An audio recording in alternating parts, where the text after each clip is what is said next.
The last normal moment I remember was a Tuesday. I was sitting at the kitchen island in our house on Willow Creek Drive, eating leftover chicken tikka masala straight from the container, reading a property tax appeal I needed to file by morning.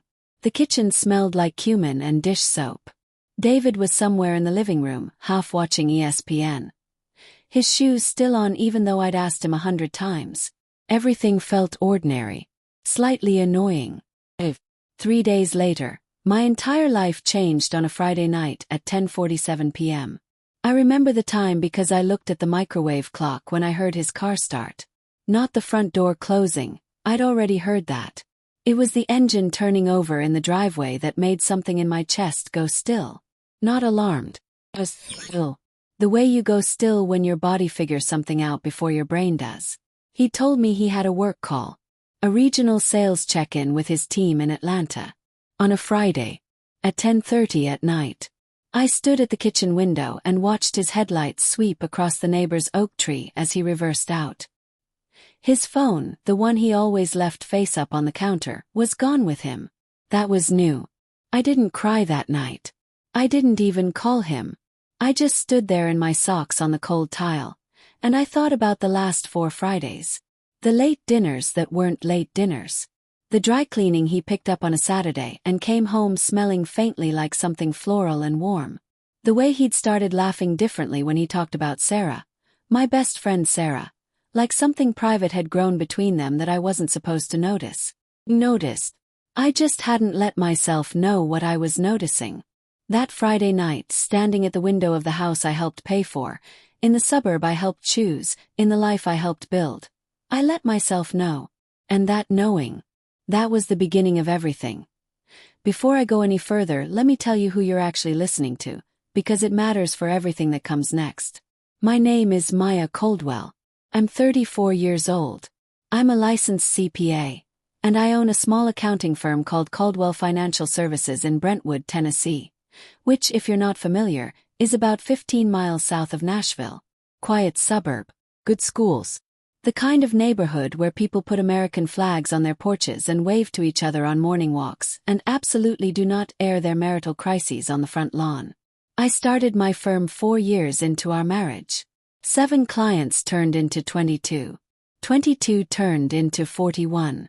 By the time David and I separated, I had a staff of 3, a lease on a 900-square-foot office suite on Franklin Road, and a client list that included 2 restaurant groups, a regional logistics company, and a pediatric dental practice. I am not telling you this to brag. I'm telling you because this is the part of the story people keep missing. David was the one with the charming handshake and the regional sales manager title and the stories that made people laugh at dinner parties. And I was the one who made sure our taxes were filed, our retirement accounts were funded, our insurance premiums were current, and our joint savings account was sitting at a very healthy balance that he could not have told you within $30,000 if you asked him on his best day. That account, a First Tennessee joint savings account we opened in year 2 of our marriage, had $70,000 in it by the time things fell apart. I know the exact number because I reconcile accounts the way most people check the weather. Automatically, without thinking about it.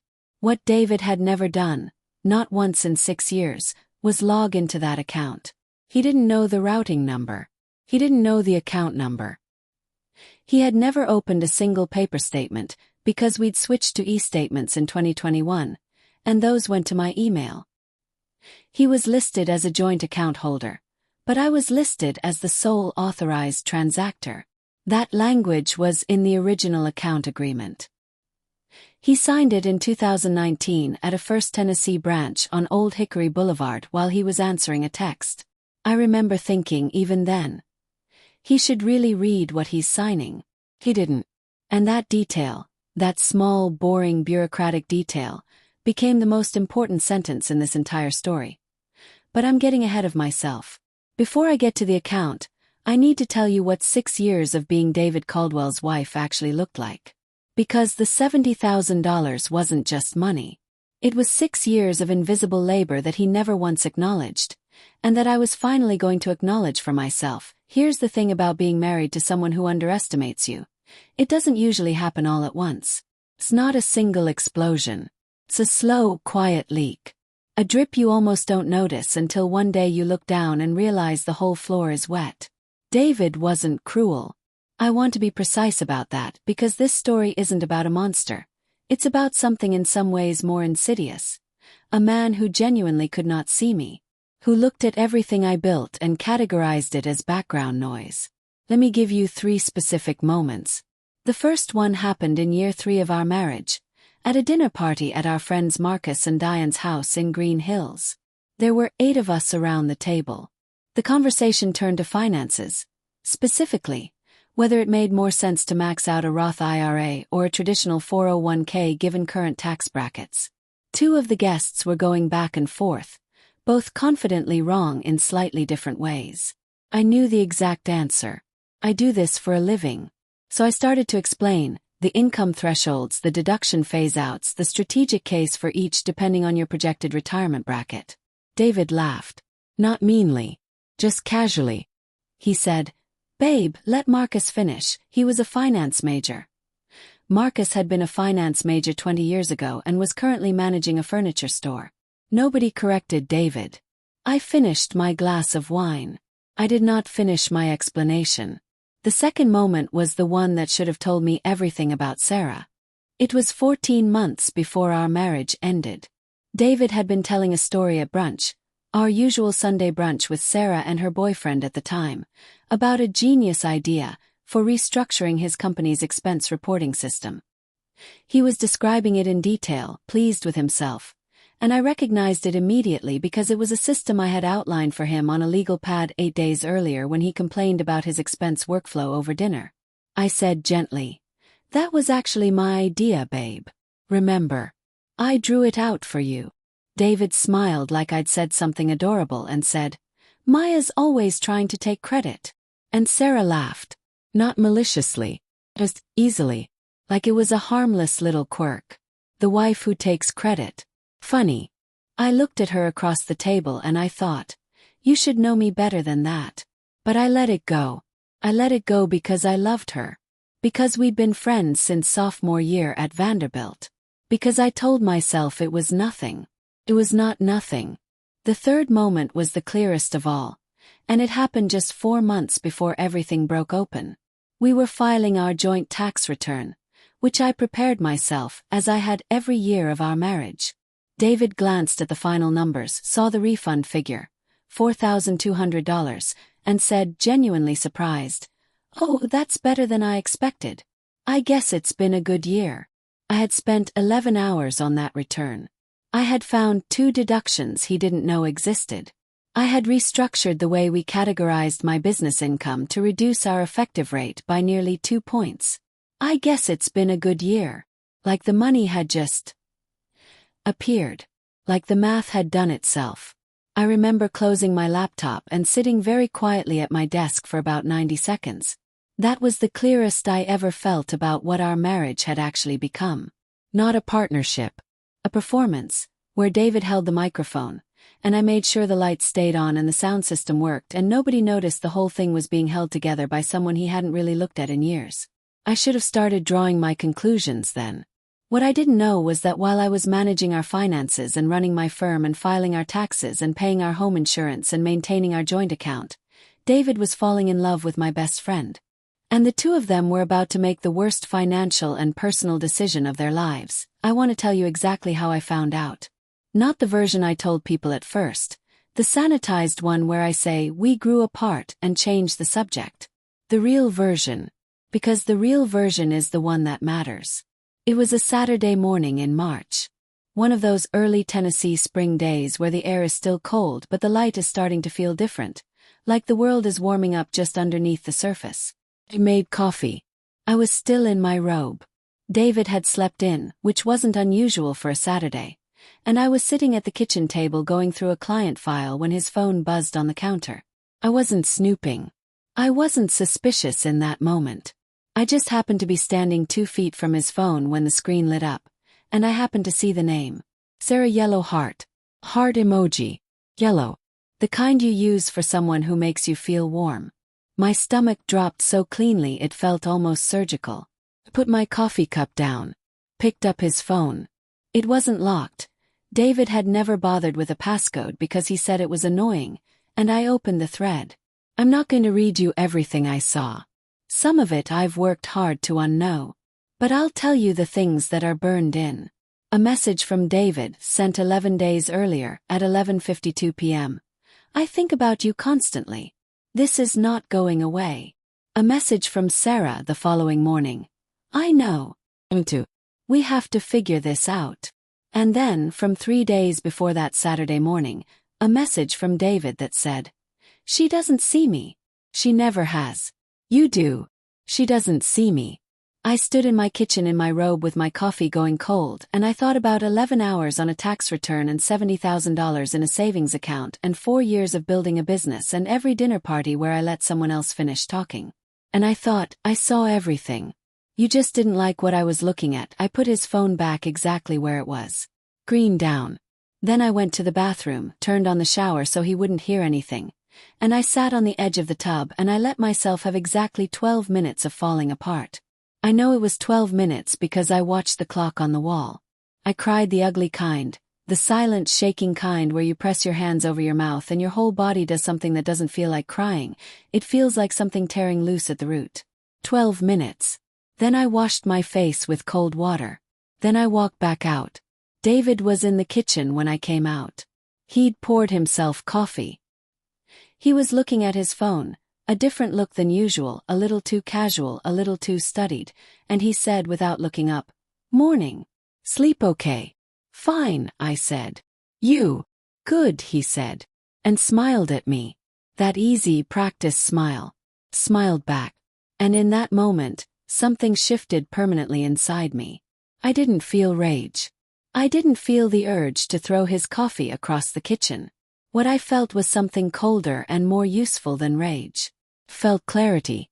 The kind of clarity that only comes when you finally stop hoping you're wrong about something. I was not wrong. We went about our Saturday. He washed the car. I reorganized a client folder. We had sandwiches for lunch and watched half a movie and went to bed at different times. Nothing looked different from the outside. But I had already started a list in my head. The confrontation came 4 days later.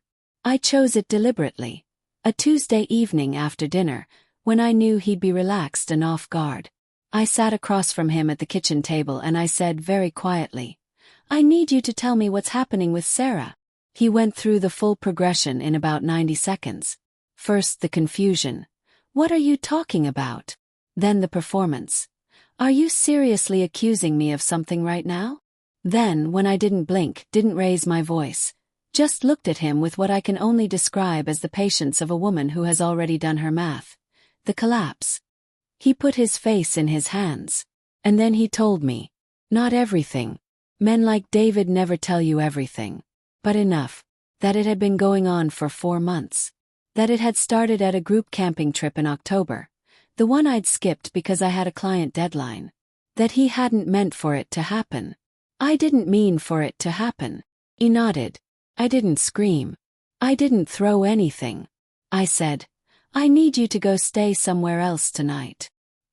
He looked almost surprised, like he'd expected something louder from me, something he could argue with or manage. My calm confused him. But he packed a bag and left. At 1:17 a.m. my phone buzzed. Text from Sarah.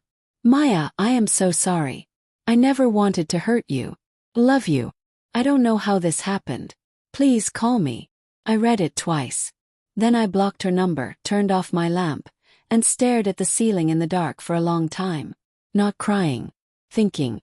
Because what they didn't know, what neither of them had any reason to suspect, was that the woman lying in that dark bedroom wasn't just a heartbroken wife. She was a licensed CPA who knew exactly where every dollar lived. And she was already thinking about the account. The next morning was a Wednesday. I was at my desk at Caldwell Financial Services by 7:15 a.m., 45 minutes before my first employee arrived. I made a cup of coffee from the office Keurig, opened my laptop, and logged into our First Tennessee online banking portal. $70,412.38. That was the exact balance as of that morning. I remember it the way you remember the price of something that changed your life. $70,412.38. Built over 6 years of disciplined automatic transfers. $800 a month from my income, sometimes more when I had a strong quarter, deposited without ceremony into an account David had touched exactly 0 times since we opened it. I pulled up the original account agreement. I'd kept a PDF of it in a folder on my desktop labeled, and I want you to appreciate this, household documents, right between our home insurance policy and our pest control contract. I read the authorized transactor clause the way I read every document. Slowly, precisely, without assumption. The language was clear. Under the terms of the account agreement, I was designated as the sole authorized transactor. This meant that while David was listed as a joint account holder, which gave him legal interest in the funds under Tennessee marital property law, the actual ability to initiate withdrawals, transfers, or account changes resided with me alone, unless he walked into a branch with 2 forms of ID and formally requested transactor authorization. He had never done that. I sat with that for a moment. Then I called a woman named Patricia Holloway. Patricia is a family law attorney in Nashville. She has 22 years of experience, an office on West End Avenue, and a reputation in Tennessee legal circles that I was aware of because one of my accounting clients had used her in a complicated divorce 2 years earlier and described her as the kind of woman who makes the other side nervous just by walking into the room. I got her on the phone at 8:05 a.m. I explained my situation in 11 minutes, clearly without crying, with all the relevant financial details already organized because I am, at the end of the day, an accountant. She asked 4 questions. Then she said, "Can you come in Thursday at 2? "Yes," I said. "Good. Don't move any money yet. Don't change anything. Don't post anything on social media. And don't tell him you've called me." I wrote all 4 instructions down on a yellow legal pad, even though I'd already memorized them.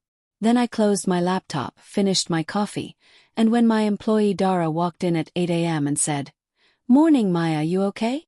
I said, "Absolutely. Let's have a good day." And I meant it. 'Cause for the first time in 6 years I could see the whole picture. Not just the parts I'd been handed. The whole thing. And the whole picture looked a lot better for me than it did for David. That was the moment everything shifted. Not the confrontation in the kitchen. Not the text from Sarah at 1 a.m. This moment, 7:48 on a Wednesday morning, a cup of gas station quality Keurig coffee, and a PDF account agreement I'd had the foresight to save 4 years ago. Sometimes the most powerful thing in the room is the document nobody else bothered to read. That I want to be very deliberate about how I describe what happened next, because I know what it can sound like from the outside. And I need you to understand that everything I did was measured, legal, and advised. This was not impulsive. This was 11 days of the most focused, methodical work I have ever done in my life. And I do tax restructuring for mid-sized businesses for a living, so that is not a small statement. Here is what those 11 days looked like. Day 1 was Thursday, my meeting with Patricia Holloway. Her office was exactly what I expected. Clean, quiet, minimal. A single framed print on the wall. No clutter. The kind of office that says I don't need to perform competence, I just have it. I liked her immediately. We spent 90 minutes together. She reviewed the account agreement I'd printed and brought with me. She explained Tennessee's equitable distribution framework, which means marital assets are divided fairly, but not necessarily equally, based on factors including each spouse's contribution to the marital estate. You have documentation of your income contributions over 6 years? She asked. I have every tax return, every bank statement, every automatic transfer record, and my business financials for the past 4 years, I said. She looked at me over the top of her reading glasses and said, "Good. This will go better than you think." She advised me that moving the joint savings funds prior to filing would require careful handling, that in Tennessee, dissipating marital assets in anticipation of divorce could be viewed unfavorably by the court. However, she also noted that as sole authorized transactor, I had the legal ability to transfer the funds to a separate account for safekeeping, provided we documented the move transparently and disclosed it fully in the divorce proceedings. In plain language, I could move the money. I just had to do it correctly, document it completely, and not pretend it hadn't happened. I would never pretend something hadn't happened, I told her. I'm an accountant. She almost smiled. Day 3. I transferred $70,412.38 from the First Tennessee Joint Savings Account to a new individual account in my name only, also at First Tennessee, open that morning. I documented the transfer with a memo line that read, "Funds secured pending legal proceedings. See counsel advisement dated Thursday's date." I printed the transfer confirmation. I emailed a copy to Patricia. I saved a copy in a folder I labeled active. Then I sat quietly at my desk for about 40 seconds. $70,000. In an account with my name on it. Loan. I will not pretend that didn't feel like something. It felt like a door closing very softly behind me. Day 4. I contacted the issuer of our joint Chase Sapphire credit card, the one we'd had for 5 years, the one with an $18,000 limit that David used for work travel and occasional dinners I didn't know about. I requested that my name be removed as a joint holder and reissued as a separate individual account in my name, with the existing points balance, 87,000 Chase points, transferred to my new individual account per the terms governing individual point ownership. David had never once redeemed a single Chase point. He didn't know how. I had been managing the points balance since 2020, 87,000 points, which I would later use for business class flights to the Maldives and back. I'm getting ahead of myself. Day 5. I called the leasing office for our home on Willow Creek Drive. We were 11 months into a 2-year lease. My name was primary on the lease agreement, David's was secondary. I notified the leasing office that we were experiencing a change in household composition, and that I would be the sole remaining tenant. I asked about the process for removing a secondary tenant from the lease. They said it required written notice and 30 days. I submitted the written notice that afternoon. Day 6 through day 8, I did something that looked like nothing. I went to work. I filed 2 client returns. I had a lunch meeting. I answered emails. David called twice. I answered both times, kept things brief and civil. He was staying at a residence in off I-65, paying $94 a night on a credit card that was now solely his problem. He texted once to ask about our finances, specifically whether we should talk about the accounts. I replied, "My attorney will be in touch." 3 dots appeared, then disappeared, then nothing. Day 9. Patricia filed the initial divorce petition in Davidson County. Irreconcilable differences. Clean, clear, unambiguous. David was served at the residence inn on a Thursday morning at 9:23 a.m. I know the time because Patricia's paralegal confirmed it by email. I was with a client when the confirmation came through. I finished the meeting, walked to the small kitchen in my office suite, poured a glass of water, and stood at the window for a moment looking out at Franklin Road. The Bradford pear trees were blooming, had finally started feeling like spring. Day 11. I booked a 14-day solo trip to the Maldives, departing 5 weeks from that Friday. Business class, both directions, using 87,000 Chase points. The cash portion of the booking, taxes and resort fees, came to $1,847, charged to my new individual credit card. I selected an Overwater bungalow at a resort on North Malay Atoll. The rate was $620 per night, which I will not apologize for, because I had just watched my husband and my best friend make the most expensive miscalculation of their adult lives, and I had earned every cent of that ocean view. I confirmed the booking. I received the confirmation email. I read it twice. Then I went back to work. 'Cause that is who I am. I close the loop, I file the document, I confirm the transfer, and then I go back to work. What I hadn't seen yet, what I was about to see, was what David's face looked like when the machine I'd built in 11 days started producing its results. That part was coming. And it was coming fast. The first sign that David had finally understood the situation came on a Monday morning, 3 weeks after Patricia filed the petition. His attorney, a man named Gerald something, who Patricia described to me later as adequate, in the tone you use when you mean the opposite, sent over an opening position letter. I read it at my desk with my coffee. It was exactly what I expected. A claim that the joint savings transfer had been improper, that David was entitled to half the balance, and a request that I return $35,206.19 to a neutral escrow account pending final settlement. I forwarded it to Patricia with one line. "Your thoughts?" She called me 20 minutes later. I could hear the particular quality of calm in her voice that told me she was not worried. "They're going to argue dissipation," she said. "We have the memo line on the transfer, my written advisement, and 6 years of contribution records showing the funds came almost entirely from your income. Let them argue." "Okay," I said. "Maya," she said. "They have Gerald. We have documentation. I'm not concerned." I went back to work. The mediation happened on a Wednesday, 5 weeks after filing.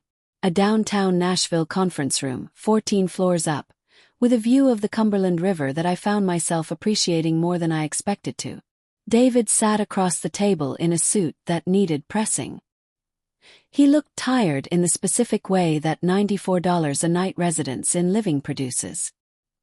He wouldn't meet my eyes for the first 20 minutes. His attorney opened by restating the claim on the savings account.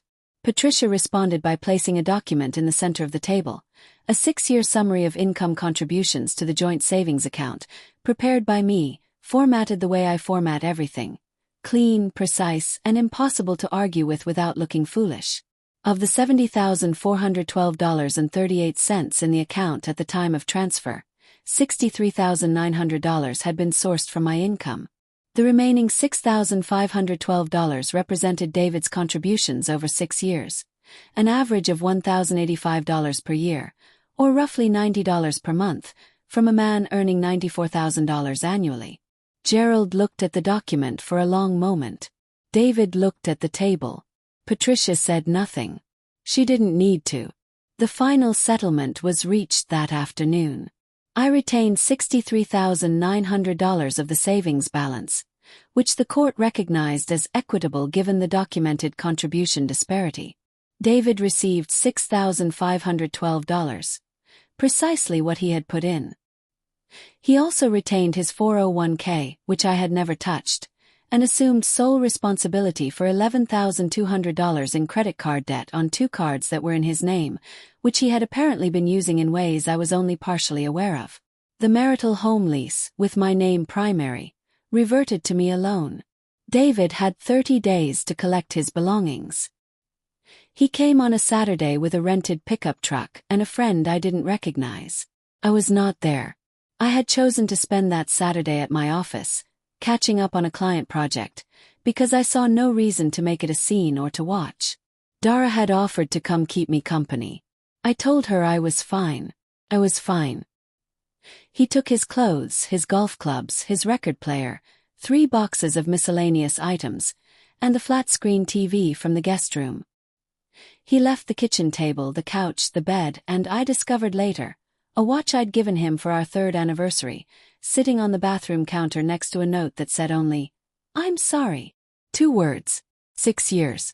I left the note on the counter for 3 days before I threw it away. Not out of sentiment. I just kept forgetting it was there. Now let me tell you about Sarah. Because Sarah is the part of this story I get asked about the most, and the part one have the least to say about, which is itself a kind of answer. She reached out 3 more times after I blocked her number. Once through Instagram, once through a mutual friend named Keisha who called me feeling visibly uncomfortable about being the messenger, and once through an actual handwritten letter that arrived at my office address, which told me she'd had to look up my business to find it, which I found more strange than touching. I read the letter. It was 3 pages. It was sincere in the way that letters written by people trying to relieve their own guilt are sincere. She used the phrase, "I never meant to hurt you," 4 times. Counted. I did not respond. Not out of cruelty. I want to be clear about that. I did not respond because I had already decided that my energy, all of it, was going forward. And responding to Sarah in any direction was backward. There was nothing she could say that would give me back the 6 years I'd spent trusting her. And there was nothing I needed to say that would change what she'd done. Some doors you just close quietly. You don't need to slam them to know they're shut. What I heard through Keisha, some months later, was that David and Sarah had moved into a 1-bedroom apartment in Antioch, about 30 minutes south of where we'd lived, which is a very specific kind of geographic information that I received without expression and filed away without comment. I heard that the arrangement was, quote, more complicated than they expected. I imagine it was.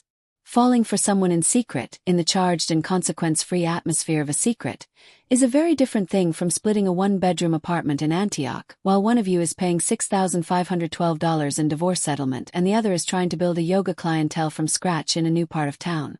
I did not feel satisfaction when I heard this. I want to be honest about that. What I felt was something quieter, a kind of distant, clear-eyed recognition, that choices have weights, that the weight always comes due, that I had not caused their difficulty. They had chosen it themselves enthusiastically, and it was simply becoming real. That's not revenge. That's just gravity. I flew to the Maldives on a Friday evening in late April. Business class, both directions, 87,000 chase points, $1,847 out of pocket. I had a window seat. I had a glass of sparkling water and a book I'd been meaning to read for 2 years. When the plane lifted off the runway at BNA, Nashville International, Gate B14, I looked out the window at the city getting smaller beneath me, the Cumberland River catching the last of the afternoon light, and I felt something I hadn't felt in a very long time. Felt like myself. Not the version of myself that managed accounts and filed returns and kept the lights on while someone else held the microphone. The version of myself that existed before I made myself small enough to fit inside someone else's idea of what a wife should look like. The resort was on North Malay Atoll. The bungalow sat directly over water so blue it looked artificially colored, the kind of blue you think only exists in screensavers until you're actually looking at it. Had 14 days. Had no agenda. I had my laptop for exactly 2 hours per day, client emergencies only. And I had a rule I made for myself on the plane. No looking backward. On the third morning, I woke up at 5:45 a.m., my body still on Nashville time, and I sat on the deck of my bungalow in the dark and watched the sun come up over the Indian Ocean. The water below me was black and then gray and then, very slowly, the most extraordinary shade of pink I have ever seen in my life. Completely silent except for the water. Completely alone except for myself. And I thought about the kitchen window on Willow Creek Drive. The headlights sweeping across the neighbor's oak tree. The 12 minutes on the edge of the bathtub. The 7:48 a.m. account balance. The quiet, procedural, relentless 11 days. And I thought, I built this. Every single dollar of it. And I am the only one who gets to decide what I build next. I stayed on that deck until the sun was fully up and the water had turned back to blue. Then I went inside, made myself a coffee, and opened my book. I get asked sometimes whether I regret any of it. The marriage, the friendship, the years. And my honest answer is, no. Not because it didn't hurt. It hurt in ways I'm still finding the edges of, even now. But because every single thing that happened taught me something I needed to know about myself. That I am more competent than I ever allowed myself to demonstrate inside that marriage. That I had been editing myself down for years, making myself quieter, smaller, less, for a room that was never going to be big enough to hold me at full size anyway. The $70,000 wasn't really the revenge. The account was just the mechanism. The real thing, the thing I walked away with that David and Sarah can never touch, was the absolute, unshakable knowledge that I had built something real. That my name, my work, my income, my choices, they had weight and value independent of anyone's approval.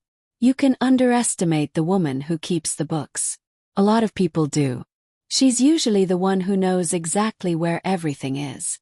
And when the time comes, she knows exactly what to do with it. If this story resonated with you, I want to hear from you. Tell me in the comments where you're listening from today. Whether that's your morning commute, your lunch break, or your kitchen at 11 p.m. when the house is finally quiet and you're processing something you haven't said out loud yet. And if you've ever been the one holding everything together while someone else took the credit, I hope this reminded you of something important. That competence is quiet. That patience is strategic. And that the most powerful move you will ever make is the one nobody sees coming. If you're new here, subscribe, because every story on this channel sounds exactly like this one. Real, specific, and built for the person who needed to hear it today. I'll see you in the next one.